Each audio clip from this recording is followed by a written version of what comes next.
Python since probably before I started using it, which heaven knows is a considerable time ago now.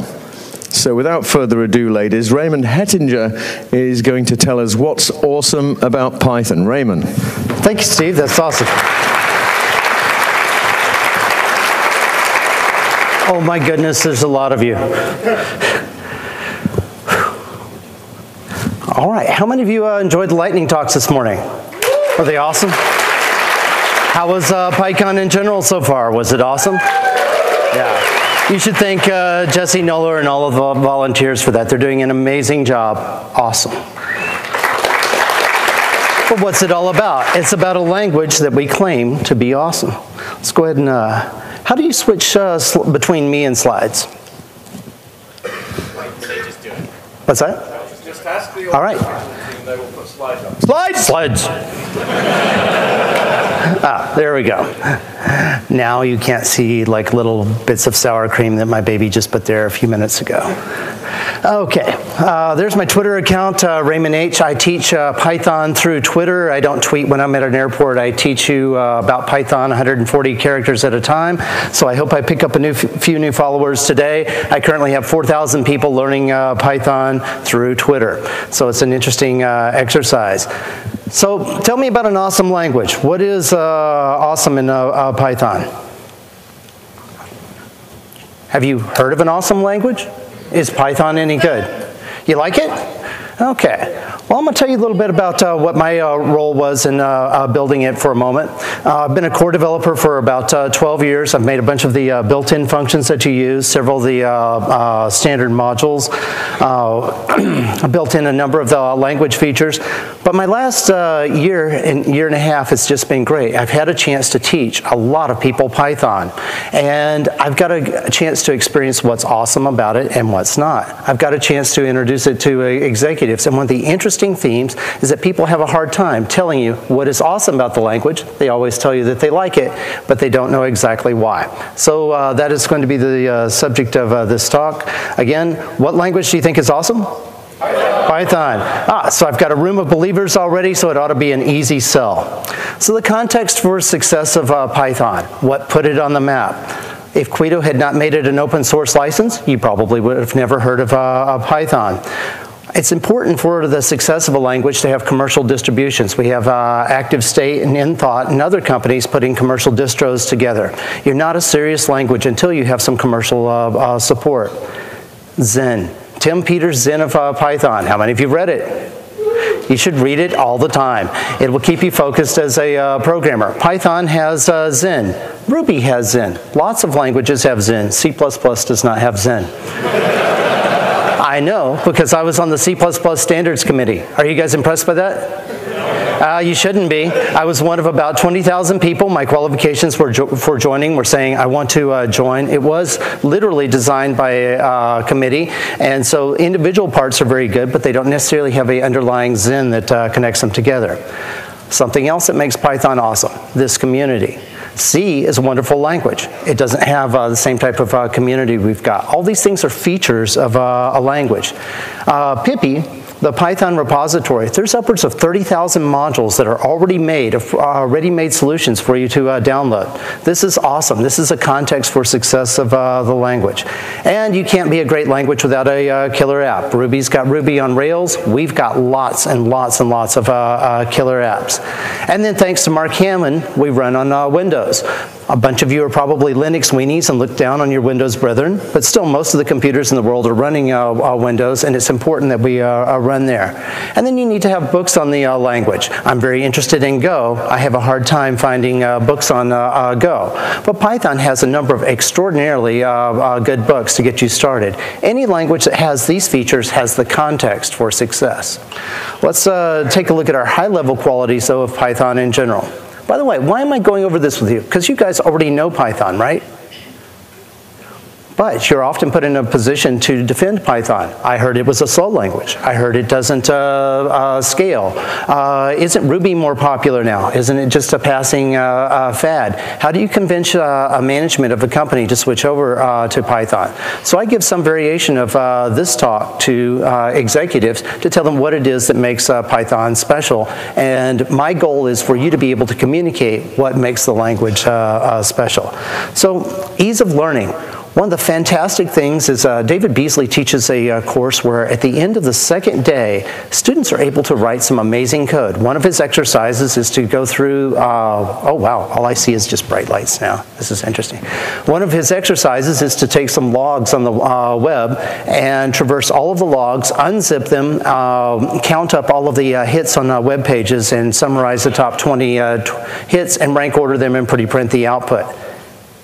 That doesn't sound like a terribly difficult task. On the other hand, students who couldn't program before in any language can all do it at the end of the second day. I think this is impressive. Python is a very teachable language. The rapid development cycle is part of what it's famous for. If you were selling Python to somebody, you tell them that is one of its #1 characteristics. I worked at a high-frequency trading company, and speed matters there. Why would we choose Python? The answer is rapid application development. We could see an opportunity in the morning, model a strategy on it, and be trading it in the afternoon. As good of a Java programmer as I ever was, I could never do that kind of turnaround cycle with Java. The readability and beauty is one of the #1 attractors to the language.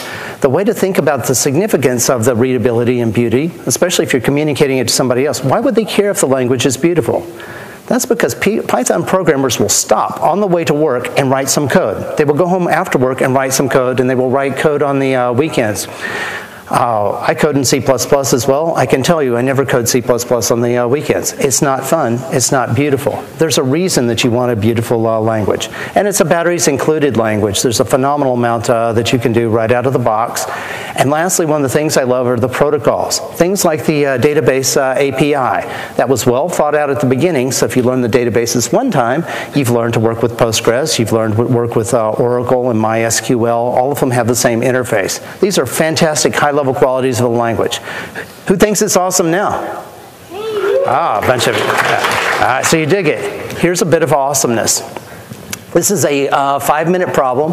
I was teaching a class one time, and someone just gave me a quick example. How would you do this in Python? They had a bunch of duplicated images on their hard drive. They were a photographer, and so they had several terabytes of images that had been copied many times. They said, how would I dedupe them?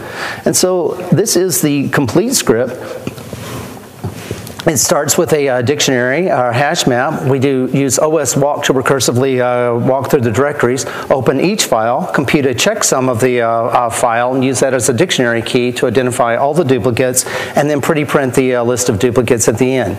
One of the great things about this little problem that it highlighted for me was I was able to do it in class as a live demo in under 5 minutes and run it perfectly. And it's not because I've had a lot of practice at Python. I can teach other people to do that after a couple days. Who thinks it's awesome that you can write a program like this in 5 minutes? This is a killer feature of the language. It's productivity and it's beauty and brevity. Do you guys think this is a winning argument for Python? This one screen? Oh, it does. I actually run the code on my slides before I load it in. It does. Unless I went in and, while colorizing it, put in I introduced a typo after the fact.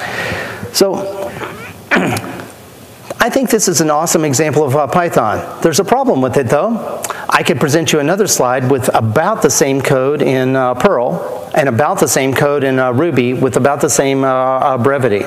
And so what I would have convinced you is all scripting languages are basically the same with slightly different syntax. You think Python's awesome now? No.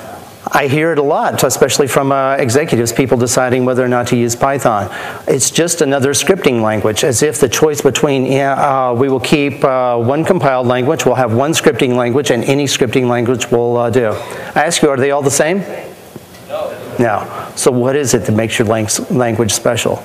I would say back in the year 2000, It was true. All scripting languages were the same. But we've grown since then, and we have things that make it great, things you don't get anywhere else. And so I'd like to put these answers in your quiver of arrows so you know why your language is special and what makes it awesome. We've got indentation. This is the way you write your pseudocode. It contributes to Python's clean, beautiful appearance.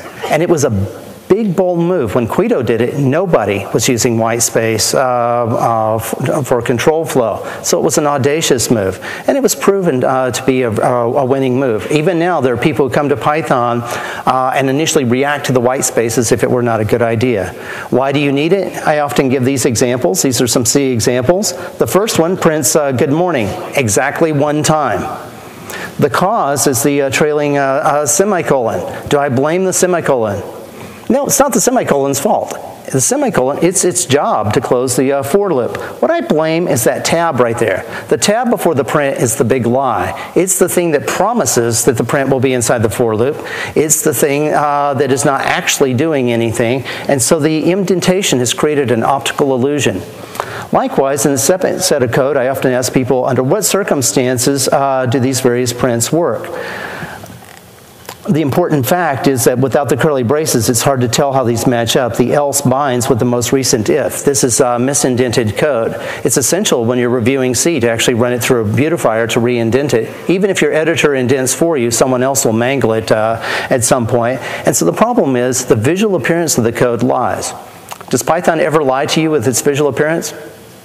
Never. It's a winning feature of the language. These type of errors can't happen in Python. Good morning will happen 10 times for us, and if we unindent it, it will happen exactly once. Winning feature of the language. One of my favorite features of the language is the iterator protocol.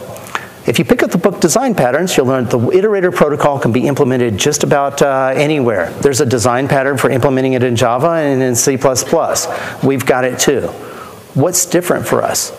The answer is we don't have to go through all the usual method calls for the iterator protocol. It's built into the for loop, and so it makes it effortless to use. That makes it effortless to consume iterators. How do you make iterators easily? Answer, we added one additional word, yield. That was Kemping's work, and it profoundly improved Python. It made it possible to create iterators effortlessly. So what we did different than other languages is swallow the red pill. We use iterators everywhere. Python is just a big box of Legos where all the pieces fit together perfectly. It's really nice. When I wrote sorted, I wasn't thinking about sets. When I wrote sets, I wasn't thinking about strings. But those parts fit perfectly together. That is actually a complete Python script that takes the letters of abracadabra, eliminates the duplicate, and sorts. It is beautiful, functional style programming, and Python supports it well. Likewise, a set of open file and sorted will open a file, loop over all the lines, eliminate the duplicates. The equivalent in bash is to run through sort and unique. Why did I put the bash script up? The answer is I would like to show that iterators in Python are about as powerful as the pipes and filters are in Unix. It's a big pile of composable, reusable tools. I think it's a winning feature. When you talked about why Python is great, these are compelling arguments. And then also when I'm teaching Python, I like to give this last example. This takes a list of tuples, unpacks the tuples, computes the shares times price, adding them up, giving a cost basis of a portfolio. What is the equivalent in SQL? It's on the next line. Do Python expressions have the same level of expressivity as SQL? I think so. This is a winning feature. And when you start to compare it back to languages where people spend a lot of time with for I equals 0, I listen, and I++, they can't compete with this level of expressiveness. Are you digging Python now? Yeah. Yeah. All right, list comprehensions. This is my favorite thing to teach. It is arguably one of the most popular features in the language. They're beautiful and expressive. They were designed based on the set builder notation in mathematics. They profoundly improve the expressiveness of Python. I particularly like this last example because it corresponds exactly to the way that you would write this equation in mathematics. But the first line shows that it's not just a mathematical concept, which raises the question, how much stuff should you put on one line? Python is a language where initially we try and tell people don't put too much on one line. But list comprehensions tend to be a little bit wide. Is that a problem? No, it's actually a profound thing because it allows you to think of this not as the individual steps of setting up a for loop and building up a list. It allows you to think of it as a higher level thought of I'm summing the cubes, or I am lowering all the lines where the line contains info. My thought is if it can be expressed in a single English sentence, it belongs in a single statement in a language. And Python allows you to do it. How many of you just totally dig list comprehensions? It was a big win. Generators. This was Kapingyi. This was a masterpiece. We stole it from Icon. Icon was not as popular of a language as it should be, so generators didn't become popular. Kaping put generators into Python, and Python is popular, so lots of other languages are getting them now. You can expect that Python is got features that are demonstrating the value of those features, and you can expect many languages will have these features in the future. It's actually a trend-setting language in some regard. It is a big deal. The generators give the functions the magic ability to freeze themselves in the middle of execution and resume later. And that's something that we couldn't do before. It enables us to implement coroutines and more importantly lets us implement iterators almost effortlessly. People are amazed when you write iterators using classes, the way you do in design patterns, and then transform it to the iterator style, how it condenses sometimes the code by a factor of 10. It makes it clean and readable and beautiful. How many of you dig generators?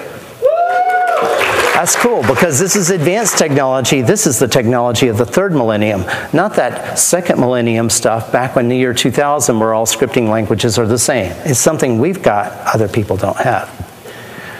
Okay, so there's a quick example using generators. It's very few lines of code on this slide. If you try it any other way using classes, you'll be working really hard. This is something that makes Python clean and beautiful. So, I like to call list comprehensions chocolate and generator expressions peanut butter. What do you do with peanut butter and chocolate? Stick them together and make Reese's or Kit Kat bars. So my bright idea, this was me, generator expressions, was to combine list comprehensions and generators to make generator expressions. Once that idea was out of the bag, it was a very natural expansion to make set comprehensions and dict comprehensions. Pretty much once you've learned list comps, the generator expressions come effortlessly. Why are the generator expressions a big deal? They give you the beautiful expressivity of list comprehensions, but the other thing they do for you is give you a lot of speed. It runs in a tiny amount of memory. It gives you scalability. When people complain about Python's speed, they're often complaining about if it has a big memory footprint, nothing is ever in cache when your program runs. But if you build your program around iterators, everything is small. With a small memory footprint, it's all in cache, and it speeds up markedly. This is one of the easiest ways to make Python programs go fast. It's something we've got that other people don't have. Who thinks it's awesome? Okay, here's a couple examples of generator expression, a set comprehension, and a dictionary comprehension. They're all simple and readable. I particularly like this last one. It says, I read it left to right as the curly braces say I want to make a dictionary, where the key is a file name and where the value is the file size.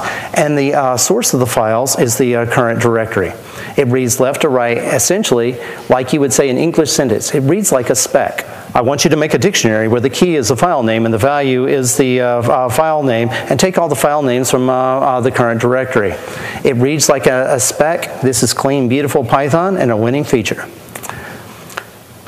Generators got a problem, though. They are a boring date.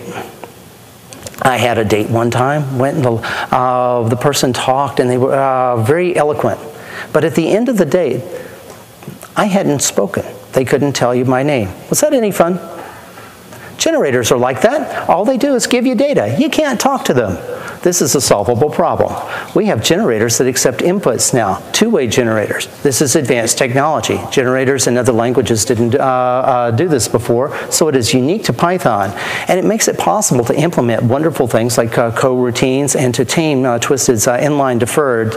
And I think it makes Twisted profoundly more beautiful when you use the inline deferreds. How many of you are Twisted people? How many of you used inline deferreds? How many of you think they completely rock? they improve your programs quite a bit and make them readable, far more than the usual callback style. So we now have two-way generators, ones that you can talk to and send data in as well as get them out. This was a big step forward. So this is a two-way generator example, and it shows a twisted inline deferred. And this little example, I won't go so much into what it's doing. It is managing a session with a client doing an authentication, a database query, and yielding some formatted back. At each stage, it needs to block a little bit while some activity happens. We write it just like sequential code, but everywhere it would have blocked, we introduced a yield. The yield will hand control back over to the event loop, let it handle other actions until the data becomes available, and then the code will pick up where it left off. If you don't appreciate this code, you should try and write it the old way, writing 5 separate functions as callbacks and error handlers and daisy chaining them together. It's like writing a finite state machine. It's not fun. This is simple and beautiful, and I think it makes Twisted a lot better. Who's digging Python now? All right. Decorators. They're expressive and easy on the eyes, and just didn't seem like a good idea. People ask for decorators. Oh, please give me a decorator. But when they ask, it was clear anything that you could do with a decorator, you could have done without a decorator. It didn't add any new functionality to Python. We could always do the things we did with decorators. So the first few requests for decorators were turned down. Guido just said no. Why? Because we don't arbitrarily in Python introduce unnecessary syntax. People ask again and again, and so Guido has a way of getting rid of you when you ask him too many times. He says, if all of you can agree on a syntax, I'll consider it. Something happened that never happened before. The entire community agreed on a syntax. We gave it to Guido, and he says, all right, you shall have decorators, but not the syntax you asked for. You can't make this stuff up. That was a true story. And boy, had we been wrong about them. Decorators turned out to be a profound improvement to the language. I don't know how many of you have ever subclassed from a simple HTTP server before, but it's not fun. Here's the new way to write it. There are a whole bunch of lightweight frameworks that use exactly this style. The smallest of them is IDI. Bigger ones include Flask and Cherry Pie. All of them use this style where you use a decorator, like a get, to associate what is called a route or a path with a function. This is a piece of code that I have deployed on many machines in the cloud, and when I turn it on, it runs a web server for me, and it supports, I can ask for the free space on one of my remote machines. It runs a sub-process, finds the amount of free space, and sends it back to me on a web page. If I request a resource that is not listed, it'll give me a 404. If there's some internal error, it'll take care of generating the 501 for me. To add a new service to this script is typically about 3 lines. I put the @ for the route, the def to define a function, and then a body of a function. It's that easy. This is a profound improvement over the old way of doing things. It's why decorators are a winning feature, and it's something Python's got that other languages don't have. Who's digging Python now? All right. This is the technology of the 3rd millennium. We didn't have any of this stuff in the year 2000. At that point, we really were equivalent to Perl and equivalent to Ruby. These things are all special. This is why you should pick Python over one of those other languages. The with statement, context managers. When I first saw them, I thought it was a little bit arcane, and then I had this profound realization. If you want to switch back to me, I'm going to try and oversell them. Who's ever doing the slides? Picture of me on the screen, so I can teach by shadow puppets. Okay, no pictures of me. I'm going to oversell the with statement for a moment. What was the most important invention in the history of computer languages? It was the subroutine, where you have 3 sets of statements, and the one in the middle gets repeated somewhere else, and you want to factor them out. You have procedure A, B, and C, and then you have P, B, and Q. The B's get factored out into the subroutine. In terms of a food analogy, if we have a white bread with peanut butter on it, and later we have wheat bread with peanut butter on it, we factored out the peanut butter. Everybody knows the subroutine is a big deal. Every language has it. What happens, though, if it's the bread that remains the same? All the things that you can put on white bread. What if you want to factor out the bread and not the body? I can put tuna on white bread. I can put peanut butter on white bread. It's the body that's different. What is the complement of the subroutine? I'm going to suggest that the subroutine is the part in the middle. Oh, I can't believe I just did that on a on a recorded video. And the with statement is the part on the outside. That'll be a famous screenshot. I'll be hearing from the diversity police. Okay, you can switch back now. Slides are safe. Okay. So I'm suggesting that possibly context managers may end up being almost as important as the subroutine itself. We've only scratched the surface with them. We use them things like to factor out locks. So that one has been around for a little while. This is one that I just checked in a couple days ago, how to ignore an exception. And this is one that's been in for a little while in the decimal module to set up a temporary context. The with statement sets up a temporary context for you and tears it down. It factors out the bread. It is a tool for factoring. It is a tool for making your code clean and beautiful. And it's something we've got that other people don't have. Who's digging Python now? You might have one other objection. BASIC has a with statement. There's with statements in lots of languages. They don't do the same thing. They all do something very shallow. They save you from repeated dotted lookups. They don't do our setup and teardown. So just because it's the same name, don't think it's the same thing. The with statement is a very big deal. I encourage you guys to go out and take this tip of the iceberg and drill deeper. You can probably do profound things with the with statement. The best uses of it have not been discovered yet. I expect that if you guys make good use of it, it will be copied into other languages, and all future languages have it. You can be part of discovering something almost as profound as the invention of the subroutine itself. I think these are a very big deal. Something we've got, other people don't. I want them to have it too. Go prove to the world that they're awesome. Fair enough? All right. Abstract base classes. I'd like to say every great idea that comes along, I just embrace it. I fought these. Guido went to a program in Java for about 6 months, and he came back with abstract base classes, and I did not want them. I felt like it was introducing a Java-esque feature into Python. I've come to embrace them over time. We used to talk about sequences and mappings, but everyone meant something different. Now they have a precise meaning.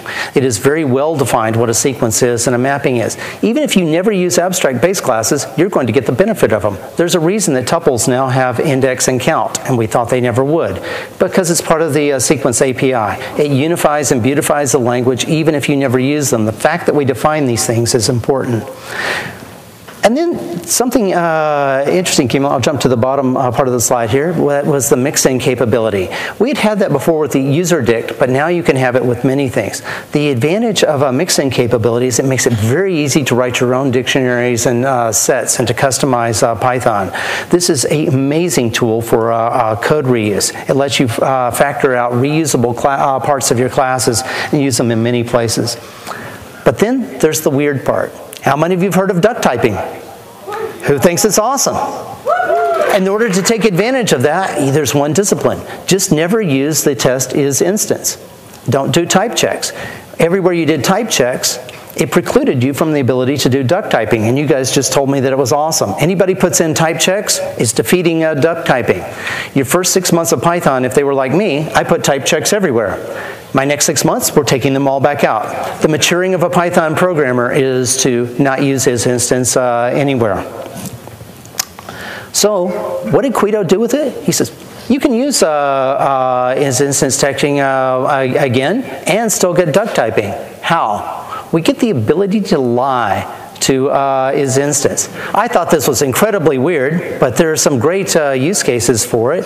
Pretty much people can start using is instance again, doing their checks, and then if we want to duck type and inject something, a class that was previously unseen, we can lie about our capabilities.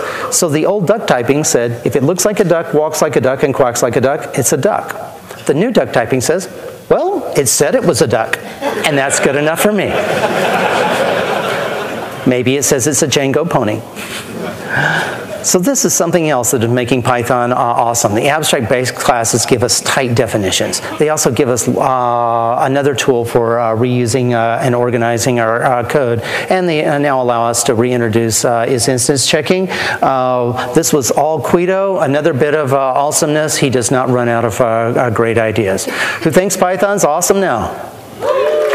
These are things we've got other people don't have. Here's an example of an abstract base class, or use of an abstract base class. This is inheriting from a collection set. All you're required to do is implement dunder iter, dunder contains, and dunder len.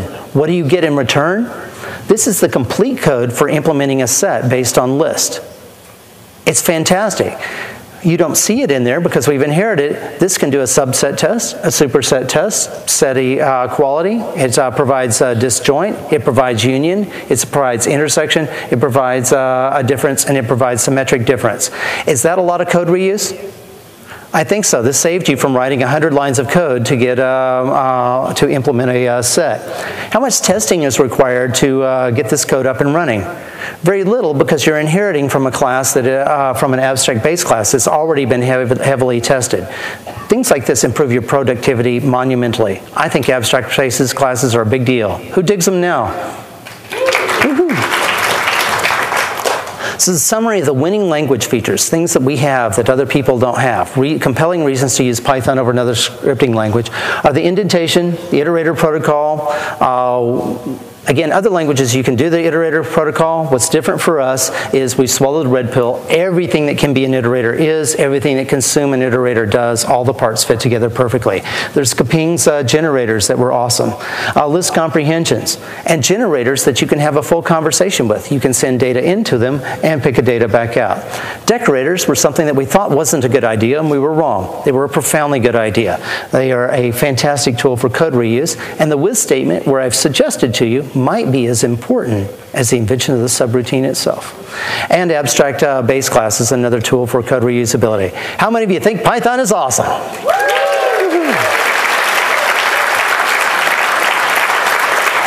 I normally don't like people to take my slide decks and give my presentations and go up and be me later. Please take this presentation and go be me. Take it back to management. People say, should we decide on Python or Ruby? Show them this deck. There's something we've got, they don't. Use it as a selling point, and now you actually have the ability to answer, what is it that makes your language awesome?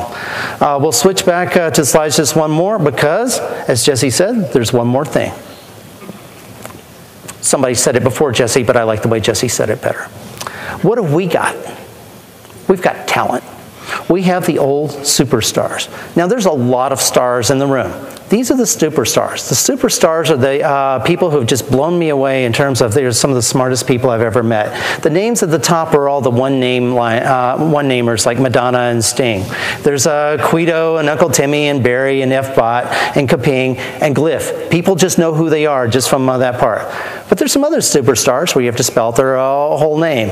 Frank Wierzbicki with Jython, Armin, who is probably the smartest person I have ever met, Alex Martelli, who has an encyclopedic knowledge. These are the people who took me from being a good programmer to a great programmer. They're superstars, and it's something the language has. If you want to know why the language is good, it's because of these people. There's a long list of the Python committers here. At some point, I recommend you take a look. Don't just use the language, find out who these people are. The superstars made this language great.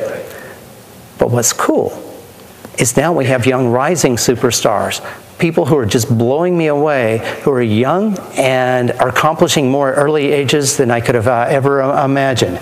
They will beat the socks off of everybody at the top of the page because they're already doing as much at an early age.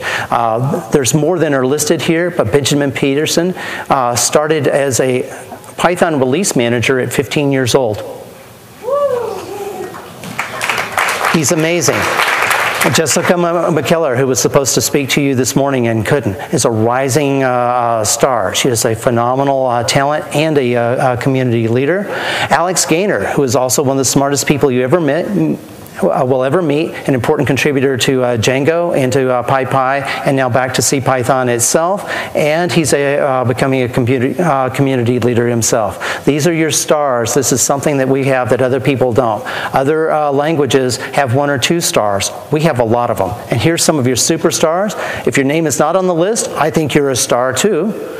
These are the ones that have just blown me away as I've gone through. That's what Python's got that other languages don't have. So thank you very much for listening to the talk. Please use this slide deck and go teach people Python. It's already been uploaded. Tell them why the language is great, and have a wonderful rest of your PyCon. Thank you very much.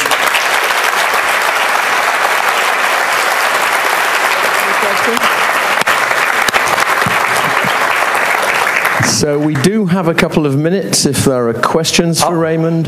We do have a microphone up front here. Just come up to the mic. So I can be called out? Okay, so the first question comes from Alex Martelli. Miranda. Danger. Yes, sir.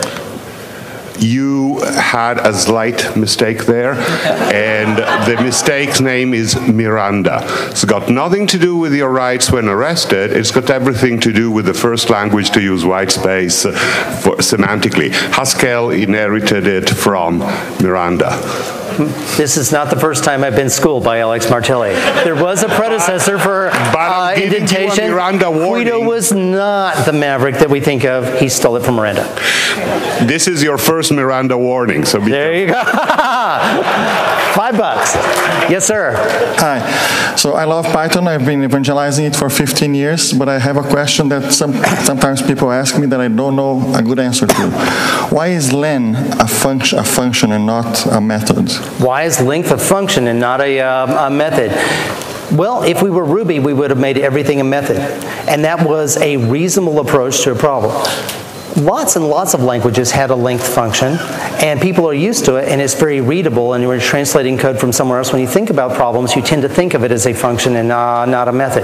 Underneath the hood, we use a method to unify the language. So I believe that Guido chose this for readability. It follows people's thinking conventions, and so Python abandoned the rigidity of saying everything must be a method and realized that people sometimes think a little bit differently. So the short answer to your question is practicality beats purity. Fair enough. It occurs to me that some of the winning features you name, like decorators and the with statement, are the sorts of things that make Python actually non-orthogonal. You'd use higher order functions, for example, in a scheme. I think that's because they make common patterns available lexically, just as you're reading the code. Yes. Whereas they'd be hidden behind documentation otherwise. Can you think of some other patterns that you might want to surface lexically as well? Not off the top of my head. Something to think about. But I can think of something that I forgot to mention that additionally makes Python awesome. PyPy. PyPy is going to be, I believe in the future, the primary way that you interact with Python, and it's going to give us our last bit of awesomeness. It's going to give us our speed while we get to keep the beauty. So it's a very big deal. Apologize for not answering your question straight out. I just think that if we'd already had a great idea and it was mature and the right thing to do, it would already be done. So think up new ones that haven't been done is a harder to answer question. Yes, sir. Well, in that vein, there are ideas that people have and things that other languages do that Python doesn't that might be good ideas. Yes. So what is the best idea to get things rolling on getting those into Python, and what should people do when they get told no?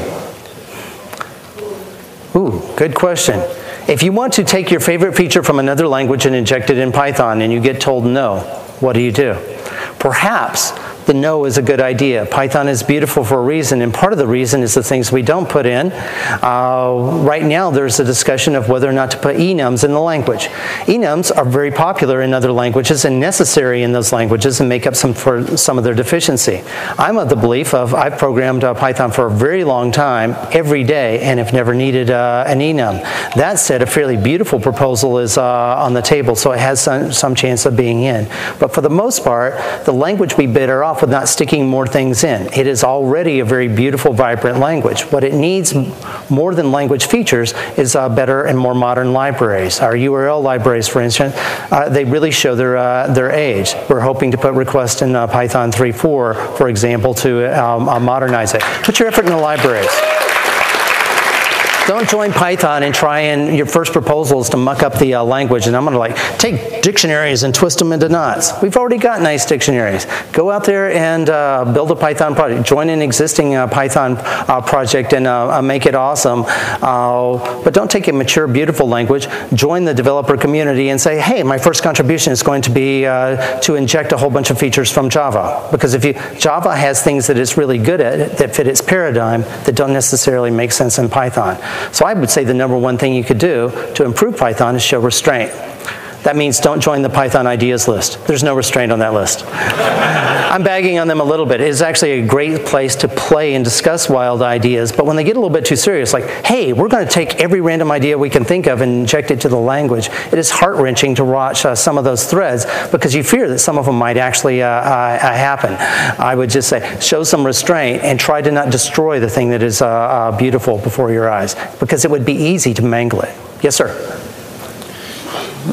So I totally agree with you that Python is awesome.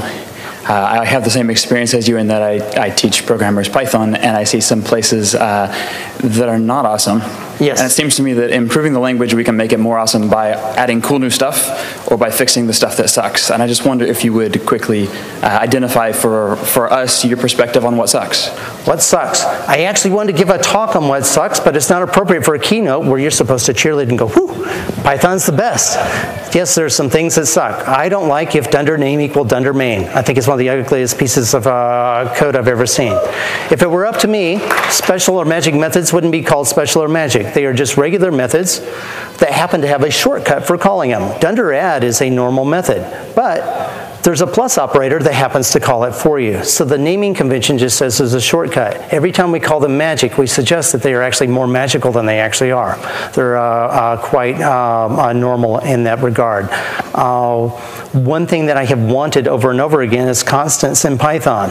Fortunately, I didn't push too hard to put them in because PyPy may make them entirely unnecessary. It figures out what a constant is. A constant is a variable that just didn't happen to change. And PyPy is good at ascertaining those things. I am at a loss right now of a couple other things that have irritated the heck out of me, but I imagine you've got a couple on your mind. Do you have a couple to volunteer? Nothing that irritates me. I love programming in Python because of the beauty of the language and the community, and I really appreciate you putting the names up of some of the stars for us to thank. Would you share some of your thoughts on a project like GitTip, which is a way that we can thank people in the community? I don't know about that. That may be your opportunity to say it at some point. So Chad Whitaker, who's... I've got a question for you guys to wrap it all up. How many of you have tried Python 3?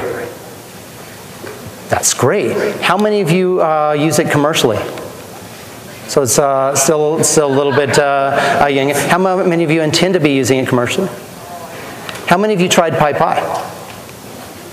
It's wonderful for me to be able to ask this question because you know as core developers we don't actually know our download statistics because you can pull down PyPy or in so many different ways. We really don't know how many people use it, so I appreciate that little survey. It looks like everybody has tried Python 3. Now you need to start using it commercially. Thank you very much. I'll turn it back to Superstar Steve Holland. Thank you, Raymond. Stay on stage and we'll get Matthew.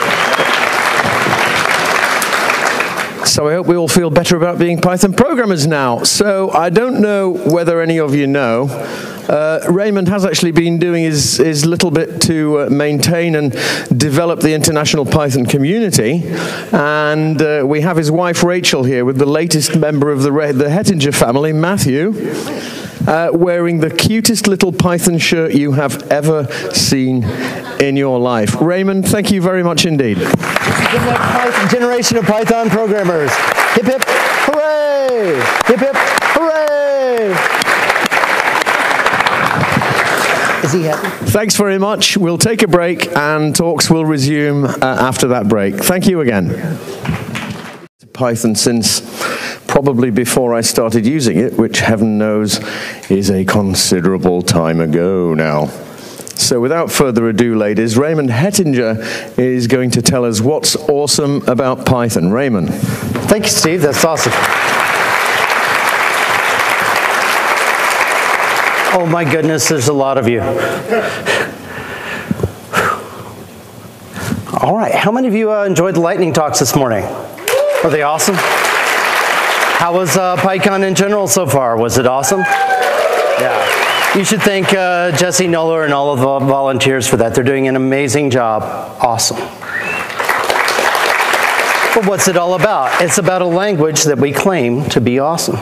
Let's go ahead and, how do you switch between me and slides?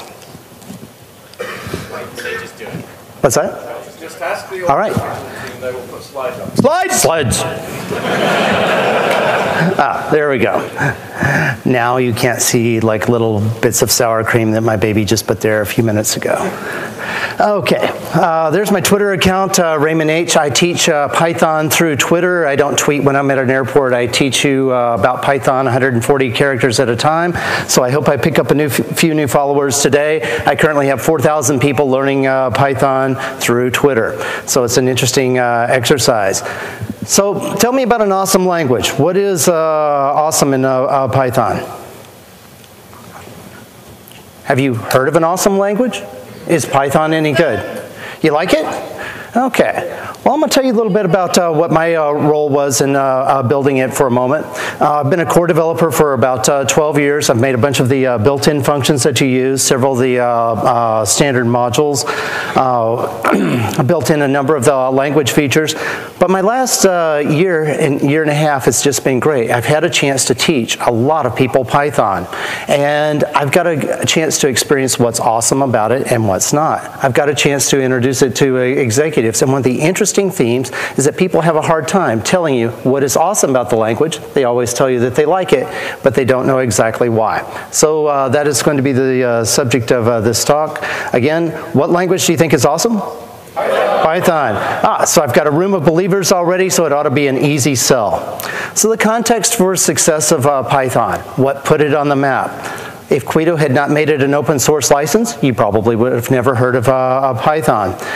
It's important for the success of a language to have commercial distributions. We have ActiveState and InThought and other companies putting commercial distros together. You're not a serious language until you have some commercial support. Zen. Tim Peters' Zen of Python. How many of you read it? You should read it all the time. It will keep you focused as a programmer. Python has Zen. Ruby has Zen. Lots of languages have Zen. C++ does not have Zen. I know, because I was on the C++ standards committee. Are you guys impressed by that? You shouldn't be. I was one of about 20,000 people. My qualifications for joining were saying, I want to join. It was literally designed by a committee, and so individual parts are very good, but they don't necessarily have an underlying Zen that connects them together. Something else that makes Python awesome, this community. C is a wonderful language. It doesn't have the same type of community we've got. All these things are features of a language.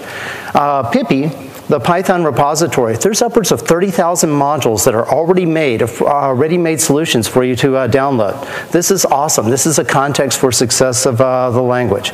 And you can't be a great language without a killer app. Ruby's got Ruby on Rails. We've got lots and lots and lots of killer apps.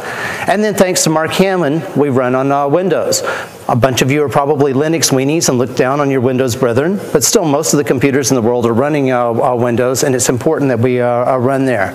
And then you need to have books on the language. I'm very interested in Go. I have a hard time finding books on Go. But Python has a number of extraordinarily good books to get you started. Any language that has these features has the context for success.